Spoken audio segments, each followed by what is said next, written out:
Let's bring you this story now. The ANC is conducting its own investigation into the formation of the African Transformation Movement. Former Secretary-General of the Messianic Churches in Christ, Buyisile Ngqulwana, claims the ATM was the brainchild of ANC Secretary-General Magashule. He's denying these claims and he's taking Ngqulwana to court. Well, to talk to us about this, the ANC spokesperson, Bule Mabe, joins us in studio. Mr. Mabe, thank you very much for your time. So you're running your own probe. Who's heading up this probe?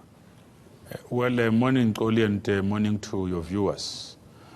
You would remember that in our previous National Executive Committee, between June and July, more or less there, we had agreed to launch a probe to look into the formation of smaller political parties, not necessarily ATM, and subsequent to that, we then went out to the public to outline the terms of reference. At the time, former President Kgalema Motlanthe was going to head that commission that was going to be looking into this. But it's since pulled out. Yes, he has since pulled out because of the time frames. Remember, we had put very tight time frames to conclude the investigation, together with friend Ginual, I think. At the time, they were to be assisted by a legal team. So who's since taken over the probe? What has since happened is that the National Working Committee has reflected on the matter.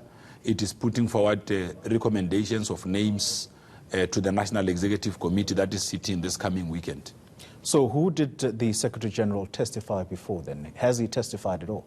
Because we understand there was a marathon cross-examination, if you like, of him. Well, if such would remain internal processes for now. And if there is a need to effectively speak to this after the National Executive Committee, we'll certainly do so. So you're not willing to say at the moment whether or not the Secretary-General has testified. Mr. Ngqulwana, on the other hand, is very steadfast that Ace Magashule was part and parcel of this. In fact, all of this was plotted in Gandla at the residences of former President Jacob Zuma. Let me first clarify my unwillingness. Not that I'm not willing to say it, I'm not aware of it. So the challenge is, if I speak to an issue that I'm not aware of, I run the risk of misleading your own viewers.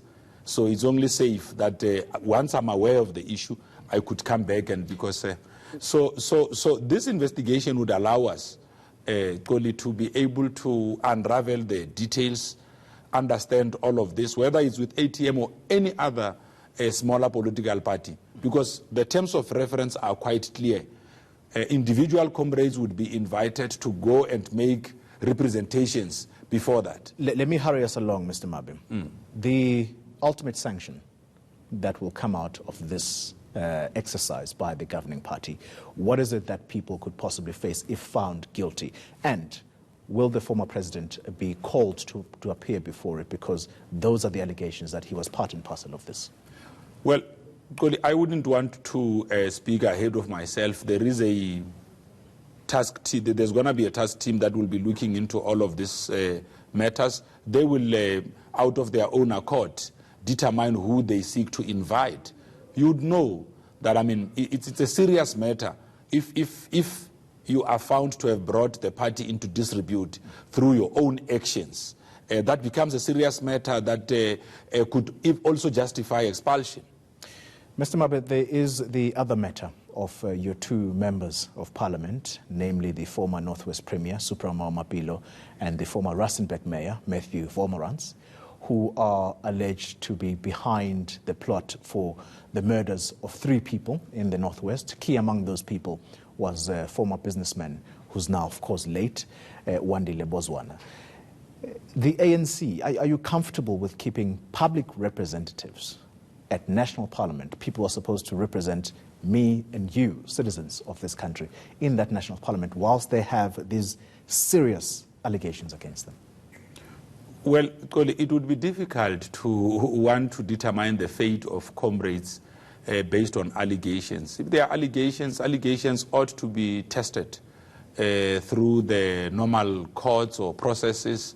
There are people investigating such cases. So imagine if the ANC would react every time there are some allegations, even when they are not tested out in the public. I mean, we can't do that. I mean, people have got rights. If you feel that you carry such a serious allegation against a person which you feel that could be tested in a normal court of law, why don't you report such to authorities? Well, the difference here is that Mr. Mapilo appears to say he does know who's making these allegations against him, and I wonder if that will also include him having any knowledge of the people who assassinated Mr. Bozwana. Well, that's why it's important that those in the know, you know, if Comrade Subra himself knows the people that are making these allegations, and the people that are making those allegations are themselves driven by other ulterior motives or nefarious intentions, all those issues must be ventilated through the court of law. They must be raised with the relevant authorities so that the ANC is removed from issues that do not necessarily have to be part of its own program of changing society and leading the people of South Africa. Mr. Mabe, we'll leave it there for the time being, but the image of the party does continue to suffer. I'm sure you and I will. No, there we agree. We quite agree with that. That's why we don't run away from these things. When they are being raised, we also veer in and say, report these things to the relevant authorities so that these allegations could be tested in the normal course. Thank you, Mr. Mabe. Thank you for your time. That was the ANC spokesperson, Buyisile Ngqulwana.